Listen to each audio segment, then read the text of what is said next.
Karambola sa DWIZ. Programang sasagutin ang iba't ibang isyu at mga balita. Karambola sa DWIZ. Tatalakayin, hihimayin at pagtatalunan ang iba't ibang mga isyu. Karambola sa DWIZ. Programang pwede kang mag-winshot pero pwede ka rin mas-crash. At ngayon, narito na ang inyong mga karambulista at ang programa Karambola sa DWIZ. Karambola. Magandang umaga, Karambola sa DWIZ 882. Ngayon, August 22, 2023. Pagkakasunod yun, ha? Ang bilis ng panahon. Conrad Baral, kasama natin si Joel Lacsamana at si Attorney Trixie Cruz Angeles. Ay! Natatraffic. Konti, darating na yan. Okay. Ang tabayanan natin ng kanyang fashion statement. Natatraffic po si Attorney kasi mahal ang bigas. Ay, wala atang kinalaman. Di bale? Walang kinalaman. Oo, August 22, 2023 edition ng Karambola sa DWIZ. Nasa aming app, DWIZ app. Pwede nyo i-download dyan for iOS or Facebook, Android. www.dwiz882am.com. Yan ang aming website. I-download yung app at nasa Facebook na kami or nasa website namin at nasa YouTube. Ang aming text line 0999-376-6768. Mapapanood nyo rin ang Karambola sa Digital Free TV Channel Aliw 23. Channel 23 yan, Aliw 23. Channel 72 kung Sky ang inyong cable. Channel 24 kung Signal. Channel 27 kung TV Plus. At kung GMA4 the Box, Channel 32. Kahit na anong digital TV device at TV receiver, pwede nyo mapanood si Joel Lacsamana, si Attorney Trixie Cruz Angeles, Jonathan De La Cruz. Ako po, Conrad Baral. Baka dumating si Parin Larry ka doon, di natin alam. Okay? High definition yan, HD. Yung makikita kami. HD. PhilHealth spokesperson Dr. Shirley Domingo. Uy, happy birthday. Happy birthday. PhilHealth spokesperson. Okay. Meron nag-fake news na birthday daw ni Alex Magno ngayon eh. Hindi naman totoo. Hindi. Si Alex Magno, dating Karambola host. Professor sa UP. Maganda lang ang column ni paring Alex Magno ngayong umaga. Ano ba? Binasa mo ba? Tukol saan? Tinalakay na natin to yung mga cooperative, electrical cooperatives. Okay. In which, yung IPIRA, we were expecting na magtataasan, magbababa ng mga halaga ng kuryente, ganyan. Precisely what we're saying. Oo. Hindi na kanyang posisyon. Right. Pero, hindi naman kataka-taka, karbolista yan eh. Pero yung electrical cooperatives nga, lalong naging pabigat sa mga tao. At hindi ko alam to, kasi pinag-usapan natin sa Visayas di ba? Diyan din pala sa Laguna, Batangas, yung mga mayor, mga governor, nagpirmahan na ng petition na ilipat na sila mula sa kanilang, nakalimutan ko yung pangalan ng cooperative nila may barkada ako taga Siniloan, kasama sila sa pumirma. Lipat na daw sila sa Meralco. Bakit? Nando ba Meralco? Hindi nga, kunin mo ng Meralco. Napakalayo naman. Tsaka yung mga ganong klase proposal, kailangan ho ng franchise yan. Right. Kailangan mabago yung... kasi yung franchise ng Meralco nasa batas eh. Oo. So kailangan magpunta sa Kongreso. Hindi basta-basta ganyan yan. Hindi. But yun ang kanilang petition. Well, yung kuryente, talaga namang problema yan. Yan tubig, napakamahal na singil sa tubig. Yang ating cellphone, ang mahal. Ang internet natin, mahal. Lahat ng utilities natin, mahal. So ngayon, ang transportation, lahat po ng basic transportation, umaangal ng mga namamasada. Ang taxi, humihingi na ng increase. Na flag down rate, gusto lang itaas. Itaas na ang flag down to 60 pesos. Magkano ba ngayon? 50 pesos. 50. Ngayon, yung jeepney at saka bus, humihingi na rin na increase. Ang maswerte dito yung Grab. Hindi nila kailangan humingi ng permiso. Ang Grab, anytime gusto nila magtaas, pwede. So, bakit naman? Bakit nasabi mo yun? Ganyan ang angkas. Ganyan ang... depende kapag rush hour, mas mataas ang singil nila. Yung concept niyang rideshare, hindi na nga rideshare eh. Nabuhay na eh. Dati kasi, Excuse me. ang plano dyan, di ba? Para mabawasan yung sasakyan sa kalsada, sa lansangan. Yung mga... Parang carpooling. total pupunta na ako dun. Alimbawa, nandito ako sa Shaw Boulevard. Total pupunta na ako ng monumento sa Caloocan. Di ililista ko na yung sarili ko na available. Ako, magmula Shaw, papuntang monumento, merong akong isasakay na isa pa. At magkakaroon ako ng credit doon. Kikita ko. Ganyan.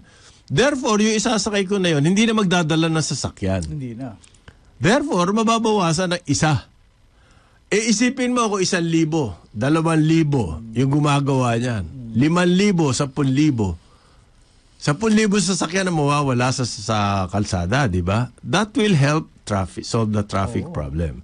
Hindi po ganyan na nangyari dito sa atin. Ang nangyari dito sa atin, bumili na pa ng panibagong kotse para makapag-Grab o makapag-Uber. Nakadagdag pa. Kasi ang gaganda naman ng mga deal na ino-offer ng mga car companies at saka ng... Isa yun. Tsaka, kahit ba magkano yan eh. Kung kikita ko, papatula ko yan. Diba? So, yun ang nangyari. Kaya dagdagan pa sa sasakyan. Ganyan din yung motor. Diba? Ganon din. Dumami din yung nagbumotor. Sa carpool, although I have to admit, I never really tried it, ganon. Pero naalala ko yung anak ko, nung lalo yung estudyante siya. Okay. May mga ganun doon sa may aming area. Matagal na yung carpool. Tapos I don't know if it was an app o nasa internet, biglang dito magkikita sa may SM Bikutan. Tapos nakalista na yung sinabi mo nakalista. Pupunta UP. Yan yung sa school. Pero yan, yung carpool wala na naman yan. Yeah, may carpool pa din ganyan. Mga eskwelahan. Okay. Ayan sa mga nag-uopisina, kunwari Ortigas o ay Makati. Meron. Pero yan kasi, nakaset ang oras. Syempre. hindi yan yung... Hindi ka mukha nung rideshare. Kahit anong oras, hindi. pwede ka maghanap. Set ang oras nito. Set ang oras niyan. So, hindi practical yan sa mga nagtatrabaho na kailangan, nagninegosyo, kailangan lumakad. Diba? Magsha-shopping, si ate, kasama si mami. Hindi pwede. So, on demand. Yung ride sharing. Okay? Kabaligtaran na nangyari dito sa atin. Naging nakadagdag pa ng sasakyan. Magandang mga offer. Another increase pa rin, Joel, ng gasolina today. Naku, nabasa ko nga. Ayan, mahigit piso sa gaso at sa ang diesel. Okay. Pero tinitignan ko din yung oil price. Nandun pa din eh. Nasa $80 per barrel. Okay. Ang inabot niya ng 130. Okay. Nung pagputok nung Ukraine war, umabot siya ng 130. Well, anyway, ang bigas pa din po ang inaalala ng maraming ating kababayan. Morning, sir. Good morning. Good morning. Parang Jonah, tingnan mo to. Sabi ng Department of Agriculture, nakikita daw nila tuloy-tuloy tataas ang presyo ng bigas dahil sa impact ng El Nino. Pwede ba wag na kayo magsasalita ng ganyan? Relax lang. Ha? No need for all. Ginagatungan nyo lang. Lalo pang lalakas ang loob nito mga orders. Nagsasamantala na to. Spokesperson ba kayo ng kung ano? Ang nag-issue po ang PCO. At ang sabi ng PCO, sabi raw ng DA, meron palang ganun na ngayon. Ang DA ang magsasalita, mag-i-issue PCO. Dati, ang DA, diretso sila Oo. ang nag-i-issue. Sarili nila. Meron daw kasing PRIS, Philippine Rice Information System. At ang pinakikita niyan, ang presyo daw ng palay. Yung palay po yan, yung hindi pa yan nagiling. 19 per kilo dry at 17 per kilo ng fresh. Mas mataas po ito kaysa noong isang taon na 18 per kilo at saka 15 per kilo. Pero yan ba, sanhi, bakit mataas ang bigas? Kung 19 po ang presyo ng palay, umaabot sa 55, 56 Sa market. palengke.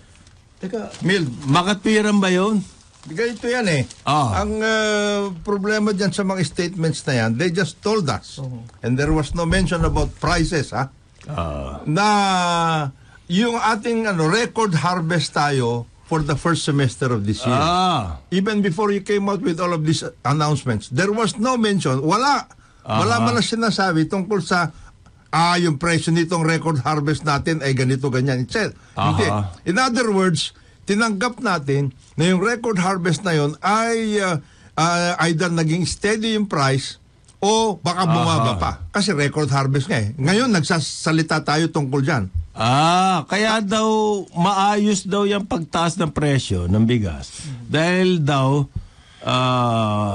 naghigpit ang mga ibang bansa. hindi kumikita Hindi. daw yung farmers. Hindi, di ba? Not true. Ay, nako. Not true. Sa 19 pesos po, halos break even. Dahil sa sobrang taas ng mga inputs. Tignan nyo muna kasi yung mga statements ninyo previously. Okay. Pati yung tungkol sa imports. Ang sinabi ninyo, yung imports natin ganito na. Nandito na yan. Hindi na natin kailangan ganito, ganyan, etc. Tapos ngayon, ito na naman kayo. Nagsasalita tungkol So dyan. bago na ngayon ang ihip ang salita, okay lang yan mataas ang presyo dahil kumikita ang farmers. Yun ang hindi maganda. DA, Department of Agriculture, paano naman kami kumakain ng bigas na hindi naman kami farmers? Tsaka hindi kumikita.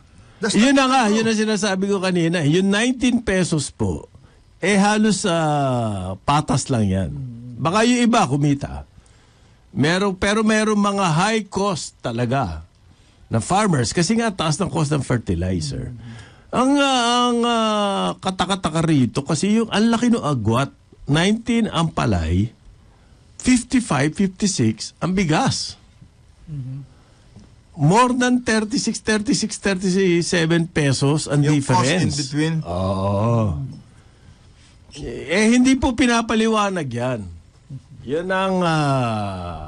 Huwag ganon. Ang sama ng paliwanag nyo. At saka kung ganyan rin lang pala ang ibabanggitin ninyo para sa taong bayan, huwag na lang muna kayo magsalita. Mabuti pa. Mas mabuti pa yon. Okay daw yung mataas ang presyo, kumikita farmers. Hindi totoo. Sabi po ng Department of Agriculture. So, pataasin natin ang pataas. Pataasin natin ang presyo. Pataasin Bakit natin, natin ngayon pataasin. 100? Kumikita pa. 100 pala eh. Di 100 okay na lang. Oo, yan ang... Umahanap sila ng justification. That's what we're saying. Alam nila, masama ang epekto ng presyo ng bigas. Parang Consuelo de Bobo, sasabihin sa atin, kumikita naman yung farmers eh. Di ba tinutulungan natin ng farmers? Tiisin natin yan. Opo. Hindi ba pwede? Ang nagsasalita rito si Sebastian. Sino ba si Sebastian? Siya ang rice, he's supposed to be the rice Anong first name? czar. Leocadio. Dr. Leocadio Sebastian. Hindi ba po pwede, Dr. Sebastian, na kumikita ang farmers, tapos masaya din ang Mga consumers? consumers, yes. Balansyado. Ang situation po ngayon, kung tama yung sinasabi nyo, na kumikita ang farmers, kalungkot-lungkot naman ang mga kumakain ng bigas. So, tuloy, sinasabi ni Chaleco, mag-diet na lang tayo lahat para masolve yung problema sa bigas. What a solution. Okay. Ito pa, ang matindi rito, parin Jonat, nagagalit na ngayon ang mga senador. sa NFA. Pinapagalitan nila ang NFA. Ang NFA. At kasama rito ang SINAG. Ang SINAG po, ang kasalanan daw ng NFA, may mas gusto nilang imported rice kesa bumili sa Filipino farmers. Mali po yan, SINAG. Oo. Kayo In a statement, Rosendo So, President of SINAG, meron daw preference for imported rice. NFA nga ang taga-tabla sa local eh. dapat. Pero paano bibili? Preference sa imported rice, hindi ko maintindihin yan. Dahil ang importation po ay open season na yan. Kahit sino pwede mag-import. Import. So, ang NFA preference sa imported rice, hindi na raw po bumibili sa farmers. May pera ba NFA? Nagne-negotiate daw sa rice po. Yan ang sinasabi ng SINAG. Lilinawin natin to. So, criticism po ng SINAG yan. SINAG yung samahang industriya. Ng agrikultura. Pero meron din po mga senador, ang sinasabi naman nila ngayon, Do your job. useless daw yan. Useless daw yung NFA. Okay? Ginawa niyong useless eh. Ginawa ninyong useless, kaya naging useless. Paano nila ginawa useless? Yung rice tarification law, emasculated eh. Sabi po ng mga senador, prove your worth, NFA. Wala nga pera eh. They are no longer there, boss. Paano sila makakapag- The original concept of the NFA, hindi na yan. Sabi Wala na po sila. ni Aquilino Pimentel III, NFA is failing. Ang NFA daw po bumili, nag-import para magkaroon ng buffer. Kailangan daw ipaliwanag ng NFA yan. So, useless daw po ang NFA dahil imbes na bumili sila sa local, bumili imported. Ganito yung paliwanag dito, Senator eh. Just in case lang. Okay. Baka gusto nyo makinig. Okay, ganito po yung NFA kung bakit nag-import sila. Dahil overall po, kailangan natin mag-import ng bigas. Okay? Pero ginawa nyo open season ang importation ng bigas. Ibig sabihin, ang local production natin sa ngayon, hindi pa rin sapat para magkaroon tayo ng buffer. Okay? So far, maliwanag ba yun? Hindi sapat ang ating production, so kailangan mag-import. Okay? Ito ba ang problema? Open season ng importation. At hindi alam ng pamahalaan kung nasaan yung mga bigas. At wala silang nakikitang buffer. At ang dapat dito kasi, ang buffer, hawak yan ng NFA o ng gobyerno at hindi nando sa warehouse ng private sector. Why? Kapag kinailangan i-release yung buffer, mapipilitan, mauobliga mo ba yung private sector na i-release? Lalo na nagkaka-shortage na. Lalo nga itatago. Hahawakan nila yan. Hahawakan nila yan. So para po magkaroon ng buffer, wala ka na mabili local, kailangan mo mag-import. The key here is magkaroon po ng buffer. Kung yung buffer na yan yung reserve. In the event. In emergency, the event. bang balance, marami. Ang aim po, magkaroon ng buffer. Hindi ang aim mag-import. Okay? Yung naging tool, yung importation, kasi walang iba.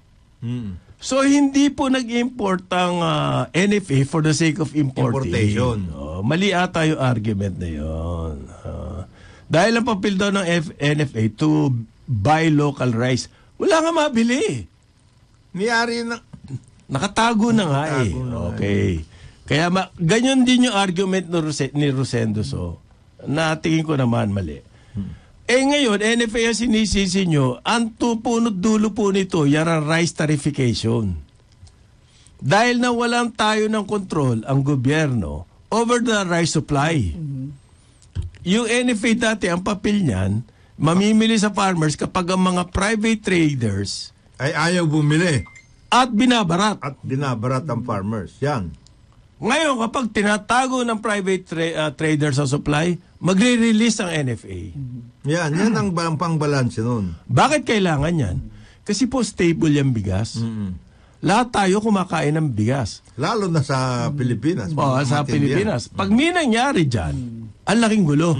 Kaya kailangan mo ng NFA.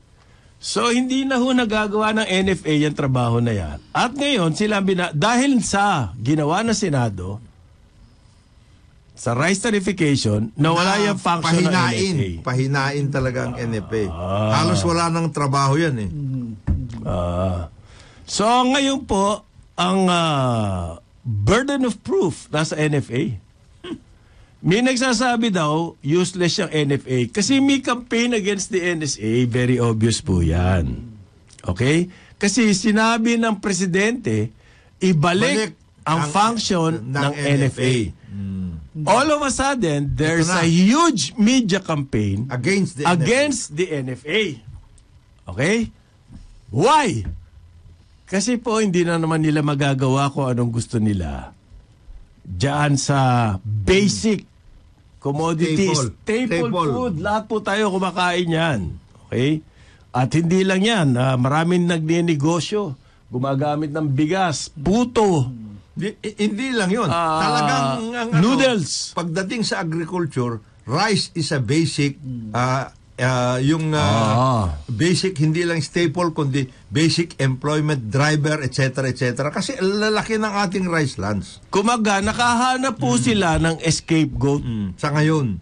Dahil tumataas ang presyo ng bigas, NFA ang upakan natin. Okay. Sabi nitong si Cheese Escudero, ewan ko kung paano niya na-conclude ito. Kailangan daw ang NFA ipatunayan na kasinungalingan yung mga reports tungkol sa NFA. Bakit baligtad na naman? Yung mga nag-a-accuse po sa NFA, sila dapat magpatunay na useless sa NFA. Sinasabi nga natin, kumaga, kinakalaban nila si Marcos. Oo, mismo. Sabi ni President kasi, balik na natin yung function ng NFA. Kasi nawalan na ng silbi ang NFA. So ngayon, hindi, useless yan eh. Ineffective yan. Yeah. Sino yung mga grupo yan? Tapos may nagsasabi pa, wala namang kartel eh. Oo. Wala nga kartel, officially, hindi nagmi-meeting. Ano yan, gusto nyo SEC registered? Ika-cartelize nila sarili nila. Parang ganon. Magre-register sila sa SEC, ganyan ba gusto nyo? As a cartel? As a cartel. Kaya para patunayan namin may cartel. Okay. Ito, meron kami registration. So, yung mga nag-orchestrate niyan, yung mga pro-liberalization. Hindi lang. Kasama. Sa akin, sindikato.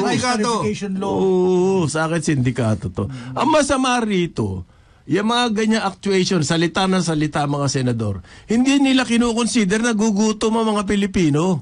Hindi. Dahil dito sa situation natin sa bigas, at puro away ang ginagawa. Yun ang hindi ko gusto. Kundi away, papalitan ng statistics.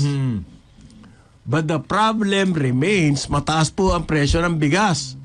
Sinabi to the point na hindi na nga affordable, 50 plus, 55, 56. Ito kinalaban na mismo nila si Presidente. Ibig ba niya sabihin si Presidente nagbibiro? Hindi niya naintindihan ginagawa niya? Ganyan ba yan? Sabi po ni Escudero, ang NFA daw, useless na, at ang gobyerno nagre-rely na lang sa imports without investing enough on agriculture.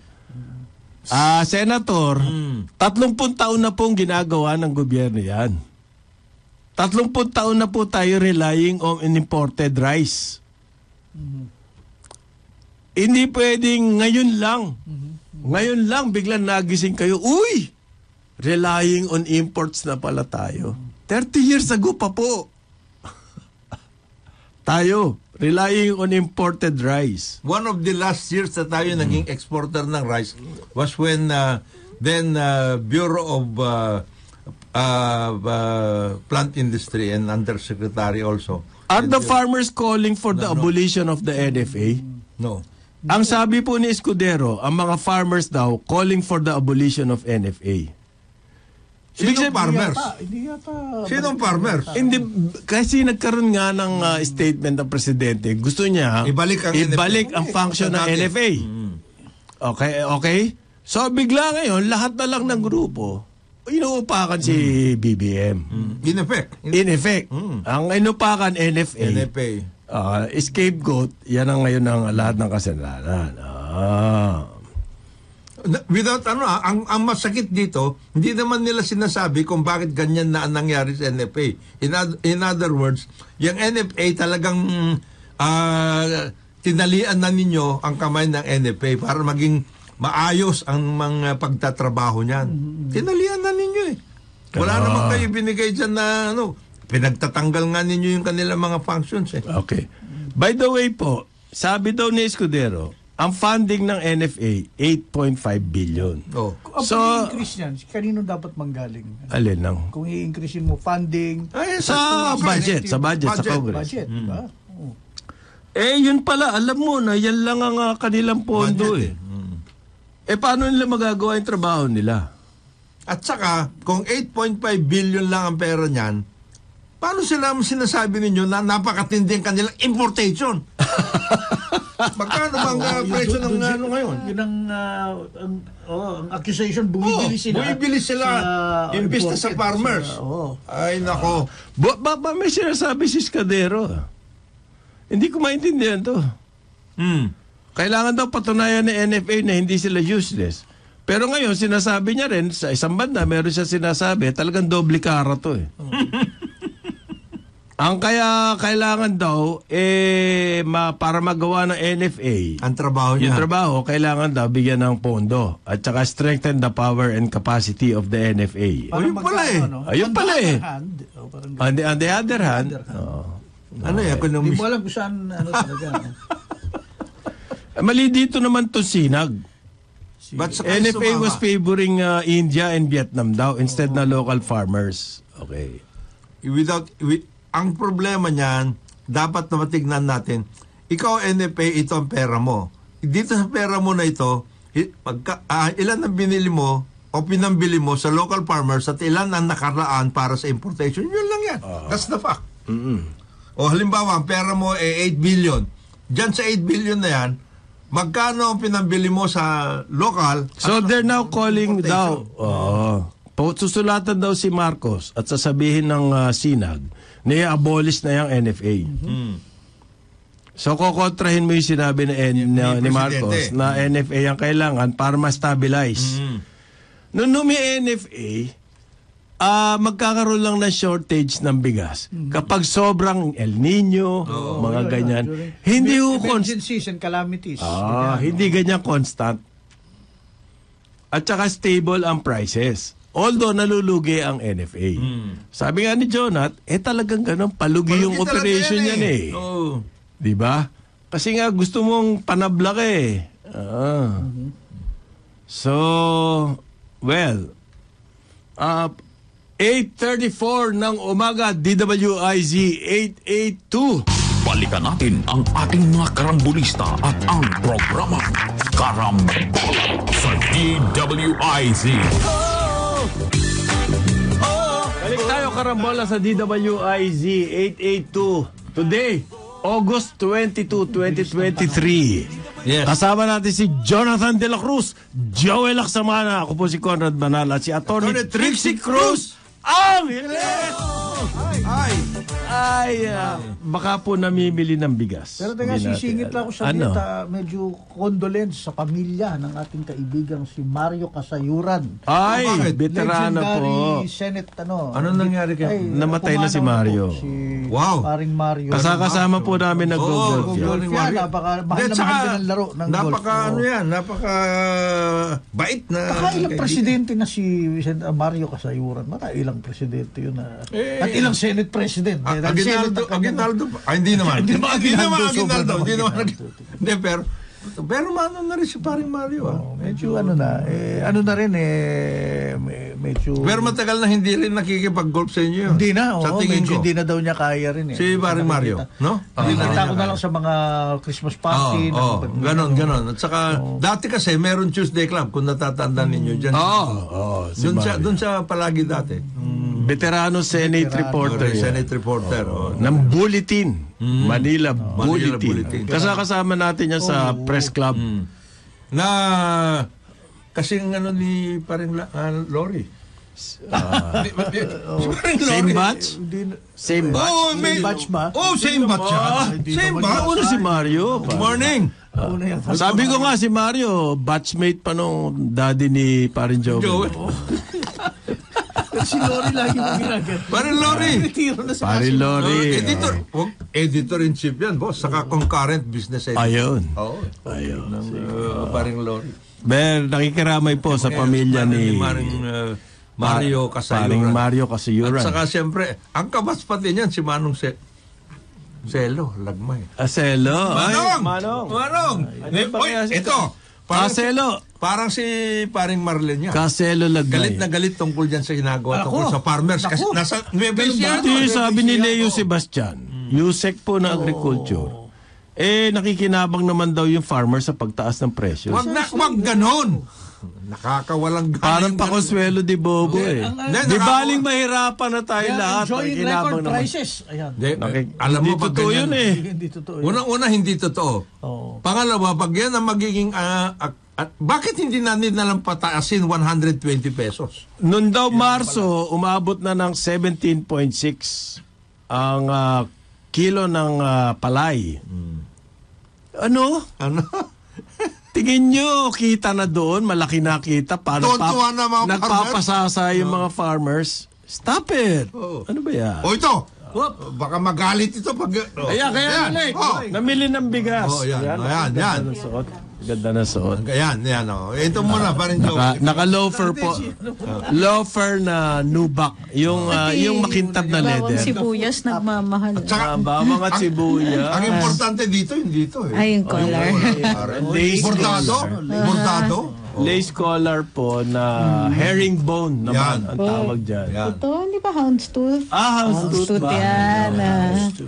Yung bordado, yun importante. Houndstooth na tela lace po na collar. makintab-kintab. Meron kintab. Trendy na conservative. Yung parang checkered. Pasukan, pinatatanggal ni Secretary BP. Inday Sara ang mga sa mga walls ng mga eskwela, yung mga hindi kailangan. Yan, tagatanggal si Atty. Trixie. Ako yung tagatanggal. Hindi po kaya parang ganchilyo Parang ganchilyo. Alam mo, Petmalo. Alam mo yung ganchilyo, dapat yan ang ating kasi na ating expertise. Ganchilyo. Tayo sa Totoo yan. Pagdating sa fashion, huwag na tayo makipag-away dun sa yung mga Couture. dapat yung mga Local natin. Yeah. high value, etc. Naka-loafer na itim na makintab na leather, tapos white socks. Michael Jackson ang dating. At saka bitin na black pants. Michael Jackson. At saka maski na na traffic hindi pala. Hindi hasa. Kasi namili po ng bigas. Yan. Nakakain ako ng xiaolongbao sa Divisoria kahapon. Kaya masaya. Divisoria ka ba? Xiaolongbao. Sarap. Grabe. The best. Ngayon, inuupakan to NFA, nag-scapegoat dito sa nangyayari sa bigas. Tsaka nakakalungkot, si Yusek Leo Sebastian ang nagsasabi. Talaga? Siyang rice czar. Parang to justify the increase, sabi niya, kumikita naman yung farmers Oo, yun. Ang samang justification. Sige, magutom na tayong lahat para. Hindi pa pwede, sinabi ko nga, kumita farmers at saka kumain tayo. Na maayos. Tsaka Kumakain kami at kumikita. Oo. Namimiss po natin yung point dito. The whole point is we have to increase production. Correct. 10% lang. Okay, we have to increase production. Hindi po natin nagagawa yan, kaya nangyayari sa atin ito. Nayayari tayo. Pero si, Nayayari tayo. Tinago yung mga bags ng seed. Mahigit 850,000 bags. Pinabulok. Nakatago. Saan? Diyan sa mga Sabi ng ng COA. COA yun. Sinong bumili? And Government yun. Government nga, ipamimigay nga sa Ipamimigay farmers dapat sa yan. farmers. bibigyan Either natin. binilok ninyo yung mga yan o talagang wala kayong My binili. God. At meron pang meron pang something like 15,000. Bukod dun sa hindi ginamit, may 15,000 na nabulok. Nabulok. Meron 13 bags na nawawala. no, that's unconscionable. Correct. Ganun. Pero ganitong po, panahon? ang tunay na farmers, yung sinag kasi, agriculture sila, pero kuwan po sila, kumaga umbrella. Hindi, ang tunay na rice farmers na nag-represent dyan po, yung FFF. Okay? Yung sa NFF, FFF, ang gusto nila, Free, farmers. ang gusto nila po, i-review yung Rice tarification. yes. Kagaya nga na sinabi ng Ayon sila kay Presidente, in other words. Oo. marami raw pong infirmities yung batas na yan. Kasama na dyan yung tungkol doon nga sa papel ng NFA. Na mismong si Presidente ang bumanggit.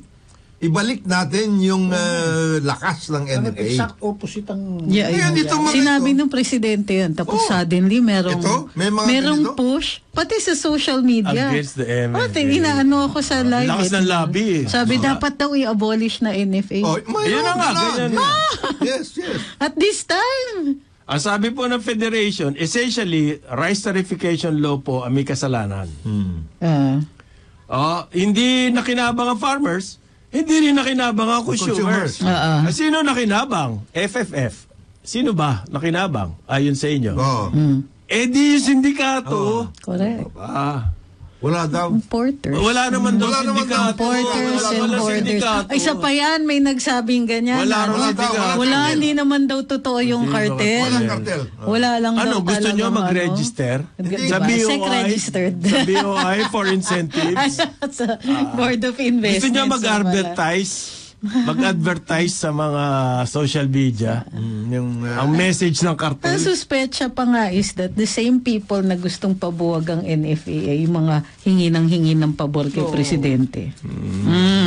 Gusto ba Alam niyo na kung sino kayo. gusto ba ninyo sumali pa sila doon sa go negosyo ni... Ang number one daw pong result niyan, rice tarification na yan. Wala na magawa, tali na ang kamay ng gobyerno. Kapag nagtataasan ng presyo ng bigas. Hindi makakabanat. Kasi nawala silang panlaban. So, ang disturbing din ay yung Senate ang nagsasabing pabuwag. Dalawa lang. Nagtatanong sa... Dalawa lang. Dalawang senador. Dalawang senador muna. Pangumpisa lang. Pero headline. Doon ako nagtataka. At saka walang kontra doon sa sinasabi ng senador. Wala talaga? Oo. Walang humihirit? Yung FFF sila. Hindi, separate statement yun at sa ibang dyaryo lumabas. That is so... Yung statement ng senador as is, inupakan talaga NFA tsaka statement ng sinag. At pinagsama yun, ha? Yung apat. Walang kontra. Pinagsama yon. Dalawang senador, Sinag at saka si Leo Sebastian. Magkakasama. Ayan, magkakasama. Mukhang orchestrated. Ika nga ng mga millennial, that is so sus. Sas. S-U-S. Sas. Dati hilig ko pa naman Sa sabi amin yan suspended suspended. Suspicious. Hindi, sa chords. Pero ang Sa weird. chords, alam mo, Sustain. Sustain. Sa eskwela, suspended. Hindi, pero ang weird lang na the president has already said na palakasin ng NFA, which means na i-amend ang rice tarification law. Okay. Kasi rice tarification law nagpawas ng powers ng NFA. Ang tindi ng pushback. Pero galing mismo kay Sec Joc, no? He said he will officially recommend noon pa, last year pa, nire-recommend niya. Siya yung nagpapush talaga because the president already asked for a review last year. Alam niyo ba yan? Yeah. He was asking for a review. From the very start. Kinontra siya ni Sec Jokno. At sinabing hindi ituloy natin ang rice tarification law. Maigi yan para sa subsidies ng farmers. O ito, 1 year later, mali na si Sec Jokno at sinasabi na ni Pangulo na tignan na natin ito, palakasin natin Wala ang nangyari NFA. sa subsidy. Wala nga Ang nangyari po, yung pera ng tariff napunta sa gobyerno. At ang gobyerno, supposedly pamimigay yan in the form of hybrid seeds, equipment. Ang problema po yung equipment, hindi raw na-distribute, sabi ng COA. Yung mga seeds, nandun lamang sa warehouse. Hindi rin na-distribute Hindi rin na-distribute. Nabulok yung iba. Ano yung use niyang pera na yan? At ang sinasabi po ng mga farmers, nagpapalusot sila sa tariff. Hindi dapat 10 billion lang daw ang kinita niyan. Malaking malaki kasi ang matatalinong senador natin, nilagyan po ng mga baitang. Yan tariff. Iba-ibang klaseng rates ng tariff. May mababa, may mataas. Hindi na lang isang tariff. Di siyempre lahat nag-declare doon sa mababa. Di nagkadayaan pa. Kung yan po ba, kung talagang matinuy ang batas na yan, dapat wala yan. Yan ang number 1 na patunay, glaring proof. Yung batas pong yan, kalokohan. May nangyari. Okay? At saka, may mga naglabi. Halata. Yan ang number 1 na proof na nagkaroon ng cheer ang tariff. Dahil po sa lobby ng mga importers. Correct. At saka, sino importer na yun? Kartel. At saka tingnan niyo din yung mga authors ng maliwanag yung inyong mga yung mga pinagsasabi ninyo ay hindi katotohanan. Kasi sinasabi nyo, ito mahilig ang NFA sa importation. Wala nga akong hindi mahilig sa importation. Lahat nga mahilig sa importation. Ang sabi po open na nga ang sabi ng NFA, bibili sila ng bigas sa Vietnam at India para makamura. Ngayon, binalikan sila, ay gusto nyo talaga import. Baligtad. Ang gusto po ng NFA, bumili sa lokal. First yan. Priority nila. Ngayon, walang pera. 8.5 billion 8.5 billion. So, sinabi nila, okay, para masolban niyang mataas na presyo ng bigas, bibili tayo sa India at Vietnam na government to government. And therefore, makakamura tayo. Binalikan sila ngayon. Ay, import kayo hindi kayo local farmers. Abolish na yan. Prove yourself. Prove yourself. Wala silang mabili. May balita ba na nabili na sila? Not even so. Maski na may mabili sila, hindi nila sinasabing galing sa budget nila. Kasi wala na silang budget na. Correct. 8.5 billion. billion lang balita yan. is hindi naman G2G Private ang bumibili. Pero government sa Vietnam at saka India na wala pa rin nabibili hanggang ngayon nakatenga yung mga barko. Nobody's reporting that. May mga tao tayo na nandun Wala. So nagyayabang po itong Leo Sebastian na kumikita naman daw ang farmers. Hello? Dito. Di ba Talaga ba? Binira siya ni Mr. Montemayor. Ganon. Nung napakababa ng bigas, wala rin naman kayong ginagawa nung palay. Ngayon, through no effort of yours, tumaas ang presyo ng bigas. Biglang okay naman yan para sa mga farmers. Bakit tumaas ang Farmers presyo? ang farmers ngayon. Hindi, farmers bang kumikita dyan sa taas ng presyo? Nung nahihirapan ng farmers, wala naman kayong ginawa. Wala. Hindi ninyo alam kung sino pa yung Stop the nagpa-farm. pretense. Yan po ang sinasabi. Totoo yan. Stop the pretense. Wala nga kayong listahan ng farmers na binibigyan ninyo ng seeds Maybe Sebastian should stick wala to the ba yan? sugar. Di ba? Share ninyo. Di ba meron? Meron sila, 850,000 nasa warehouse. Hindi nga nila alam kung kanino nila dapat ibigay Baka nasa warehouse nga ba talaga? Baka according to the document, nasa warehouse. Statistics yun. Lies. Madaling isolve yan. Ulitin ko po yung solusyon. Okay. Ito yung solusyon ng mga economic managers. Ang bigas kasi, baka meron nakamiss nung explanation kahapon. Nga, sige. Ulitin natin. Ang bigas po kasi napakataas ng timbang niyan. Ng impact na. Socially sensitive. Sa ating lipunan. pag kinekwenta po yung inflation, may mga iba-ibang items yan. At yung mga items na yon, may timbang sa pagkwenta niyan. Okay? Iba-ibang klaseng timbang, depende yan kasi sa basket na kung saan gumagastos ang Pinoy family. Correct. Malaking-malaki po yung timbang, mataas ang timbang ng rice. At yan po, good representation ng reality. Of what's going on the ground. Yes. Kasi po, talagang bigas, ang talaga ng kanin talaga kinakain natin. Okay? Maging wala ka na lang sapatos, basta may bigas. Therefore, kung malakas ang timbang niyan, pag tumaas ang presyo niyan, ang laki na epekto sa inflation. Yes. Which is okay. Kasi talaga malaking ginagastos natin sa bigas. Yun ang katotohanan Sabi na nila, mabuti pa, bawasan na natin yung weight ng yung timbang niyan sa inflation. Sa ganon, bababa yung inflation rate. Palakpakan Yung mga sip-sip, palakpakan. Galing! Ganda na idea.